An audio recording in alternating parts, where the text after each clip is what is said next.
Good morning, everyone. It's a pleasure for me to participate in the meeting. I would like to thank Dr. Muhammad Ahmed for inviting me for the third year in a row. Thank you. Over the next 15 minutes, which is very tight for a big subject like this one, I will be talking about the management of atopic dermatitis. Do we choose biologics or do we choose JAK? Before starting, may I know how many of you are using biologics or JAKs? Oh, many. Very good. So currently in UAE, we have 2 biologics, dupilumab, tralokinumab, and we have 3 JAK inhibitors, abrocitinib, baricitinib, and upadacitinib. They are all approved with the same indication in the label, moderate to severe atopic dermatitis. This makes it challenging when we see the patient. Shall we prescribe biologics or JAK inhibitors, since all of them have the same indication? So in this presentation, I will start with highlighting the differences between the JAKs and the biologics. I will discuss them as groups, not as individual members, so just group versus group. And then in the second part, just some practical consideration of which patient profile should be chosen for biologic or JAK. The most important difference, and probably the major difference, is the mechanism of action of biologics or JAKs. Biologics are monoclonal antibodies. They either target cytokine or receptors, and they are very precise. They target 1 cytokine or 2 cytokines. That's it. JAK inhibitors, on the other hand, target many cytokines, wide range of signaling, depending if they are JAK1 or JAK2, and depending also on their doses. The higher the dose, the higher the efficacy, but the higher blocking of more cytokines, which may cause some side effects, as we will see. Route of administration is another major difference. Biologics are large molecules. So far, they are used as injections only, while JAK inhibitors are orals. Which one is better? You can argue both ways, but it's up to the patient to choose which way or which one they prefer. Speed of onset. Definitely, JAK inhibitors are faster in action compared to biologics. I'm not talking very fast and very slow. I'm talking about faster and slower. So it's a relative. So this is what you would expect to get the result. With JAKs, in 1 or 2 weeks, even in some patients, you can get the response in 1 day or 2 days. Biologics needs some time, 4 to 6 weeks for dupilumab and 4 to 8 weeks in tralokinumab. This fast onset of action is excellent, but at the same time, due to the mechanism of action, if the medication is stopped, the response to JAKs disappear very quickly in less than 2 weeks. Sometimes, again, in 1 or 2 days, the patient starts to itch significantly. While in biologics, the response can be sustained for 8 weeks or more. This means that if the patient misses 1 or 2 or even 3 injections, he might still have a good control of the disease. How about skin clearance in terms of achieving EC75 or EC90, for example? If you look at short-term trials, monotherapy in adults, monotherapy, short-term trials, you find that high-dose JAK inhibitors, upadacitinib and abrocitinib, perform the best with these conditions, short trials and topical corticosteroids. Then comes the others, upadacitinib 15 and dupilumab. They are switching efficacy. The upadacitinib slightly better in skin clearance, while dupilumab slightly better in itching, and then the remaining biologics and JAKs. In real life, the patient is not going to use the biologics or the JAKs for 16 weeks. And they will also be using topical corticosteroids. So judging on monotherapy studies only is not fair. So if we look at this head-to-head trial, abrocitinib versus dupilumab, you find that at week 16, abrocitinib is statistically significant superior percentage of patients achieving EC90. And at week 2, Itching, again, is better with abrocitinib. If we continue the treatment, at week 26, the gap narrow, almost there is no difference. So biologics may catch up or get very close to the JAK inhibitors over time.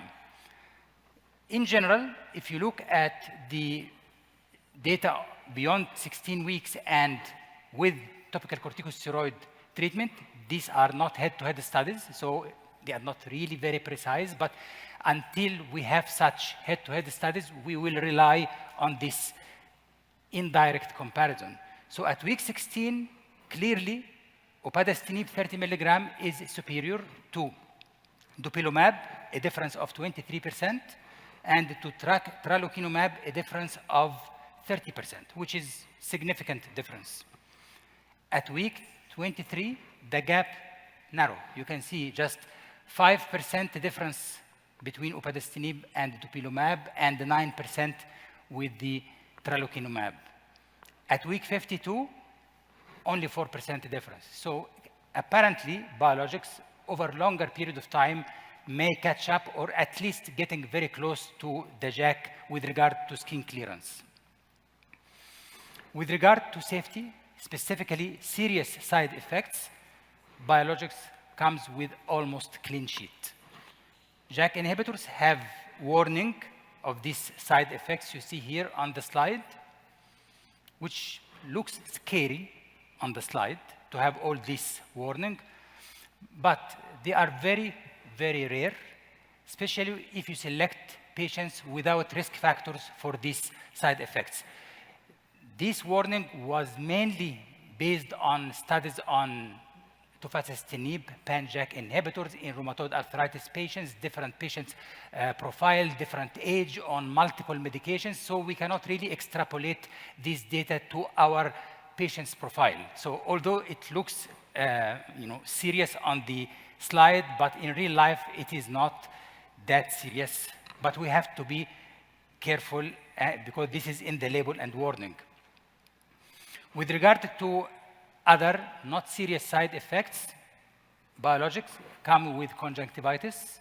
Dupilumab has head and neck dermatitis and few case reports of arthralgia, while JAK inhibitors has quite few side effects like acne, abdominal pain, vomiting, herpes infection, laboratory changes.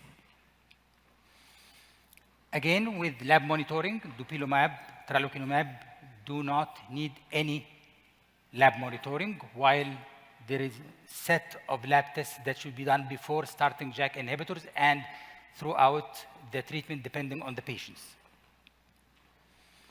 One underestimated difference between biologics and JAKs is the drug-drug interactions. There is no significant drug-drug interaction with biologics, except that it is not preferable to combine it with other immunosuppressants. In general, we don't like to combine immunosuppressants together. But JAK inhibitors has quite few drug-drug interaction. It's important to take detailed history of what medication the patient is using at the moment, and throughout the treatment, you should review each visit with the patient if they are adding any medication or not. JAK inhibitors are absolutely contraindicated during pregnancy, while biologics preferably not to be used, but can be used depending on the case. In general, IgG are safe to use in the first 2 trimesters. So if the case is very severe and there is a risk of flare, if you stop the biologics, you may use it. So having all this information, the differences, the main differences between the 2 biologics and JAK inhibitors, then again, which one would we choose? So we have to look at the patient profile. First, look at the age, because there is age restrictions with the approval of different medications. So if the patient is above the age of 12, they can use any of these 5 medications. If the patient's between 2 to 12 years, they can only use dupilumab and baricitinib, which got approved recently for the age of 2 years. And from the age of 6 months to 2 years, this is exclusive for dupilumab so far. If the patient is pregnant, if the patient is willing or planning to get pregnant, or if the patient is not willing to take contraception, then JAK inhibitor should not be used. Then there are some case scenarios in which biologics are preferred. I'm not saying you should not use JAK, but preferred. Patients with severe comorbidities, patients with multiple medications, they are more liable to get side effects from JAK inhibitors, so biologics are preferred. Elderly patients above the age of 65, they can only use JAK inhibitors if there is no other suitable treatment. So biologics will be preferred. Patient with risk factor for serious side effects of JAK, like cardiovascular diseases, like heavy smoking for a long period of time, like increased risk of cancer, they can use reduced dose only if there is no suitable treatment. Patients with repeated infection, like eczema herpeticum, again, JAK inhibitors is not preferred. Patients who have comorbidities that are approved for either the JAK or the biologics. For example, dupilumab is approved for these 4 indications. So any patients with atopic dermatitis having any of these comorbidities, it is wise to use one medication to treat 2 conditions. And if the patient is having, for example, rheumatoid arthritis, they can use the JAK inhibitors, of course. Patients who have chronic disease or very frequent flare, they need long-term control. And as I mentioned, the efficacy of the biologics is very good over a long period of time. They are not good for 2 weeks or 3 weeks or 1 month. So if you need long-term control, biologics would be preferred. Okay, many case scenarios in whom biologics are preferred, but this means that there is no case scenarios for JAKs to be preferred as well. So patients with very severe disease, very severe itching, they may not be able to wait for 8 weeks, 6 weeks, 16 weeks, or 26 weeks for biologics to give a full effect. So JAK inhibitors would be indicated. Patients who need rapid onset of action for whatever reasons, then the JAK inhibitors. Patients with infrequent flares, 3 or 4 flares per year, instead of maintaining the patients on a year-long medication, they can use the JAK inhibitors only as a rescue medication for the period of the flare, 4 weeks, 8 weeks, then you stop. Then after 6 months with another flare, you can use the JAK inhibitor again. Patients who want to use the medication for short term only. For example, they have an important event or getting married, they might prefer to use something for a short period of time. Of course, some patients do not like needles and they prefer oral treatment. And patients who have high risk of developing conjunctivitis, it's a side effect of biologics, and patients who failed biologics. So these cases preferred to use JAK inhibitors over biologics.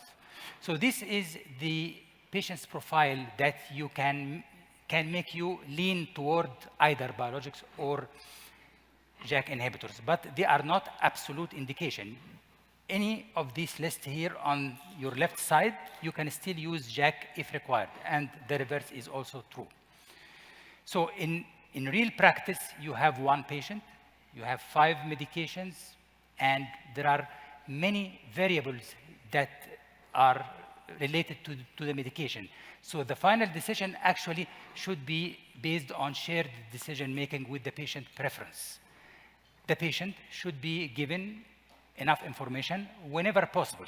I know that not all patients can have a constructive dialogue and share the decisions for a variety of reasons, but whenever possible, get the patient involved, and you have to tell the patient about the differences between the biologics and JAK with regard to the skin clearance, itch control, speed of onset, durability, incidence of serious side effects or mild side effect, or requirement for lab monitoring. This is oral, this is injections, and importantly, in private practice, cost to the patient.